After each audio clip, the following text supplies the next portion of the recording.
আসসালামু আলাইকুম ওয়া রাহমাতুল্লাহি ওয়া বারাকাতুহু। আজকে রংতুলি স্বেচ্ছাসেবী সংগঠন ও ব্লাড ফাউন্ডেশন থেকে রংতুলি স্বেচ্ছাসেবী সংগঠন ও ব্লাড ফাউন্ডেশনের সম্মানিত হাফেজ আবদুল্লাহ ভাই সদস্য রক্ত দিতে আসছে আধুনিক মেডিকেল কলেজ হাসপাতালে, উত্তরা হাউস বিল্ডিং থেকে একটু সামনে। ওনাকে স্যালাইনের পানি মানে ডাব খাওয়াইছি, কেক খাওয়াইছি, মান্ডা খাওয়াইছি, হ্যাঁ।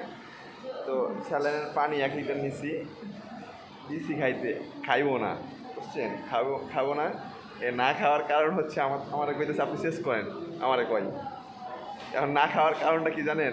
ওই যে দুপুর লাঞ্চ করে, বুঝছেন, আজকে কাচ্চি মানে আর কি গরুর কাচ্চি না কি খাসির কাচ্চি নাকি তেহেরি খাবো, কোনোটা সিলেক্ট করি নাই, কিন্তু খাবো ভালো মন্দ ভালো একটা রেস্টুরেন্টে, তেহেরি ঘর পজিটিভ। এটা হচ্ছে উত্তরা জমজম মোড়ে আর কি। তো উনি পানিটা খাবে না, ঠিক আছে? চিন্তা করছেন মানে খাবার খাওয়ার জন্য পানিটা যেমন ওর জন্য জরুরি, রক্ত দিয়েছে, মাত্র রক্ত দিয়ে আসছে, পানি খাবে না, বুঝেন? যাই হোক, সকলে আমাদের জন্য দোয়া করবেন এবং ডোনারের জন্য দোয়া করবেন, রোগীর জন্য দোয়া করবেন। আসসালামু আলাইকুম।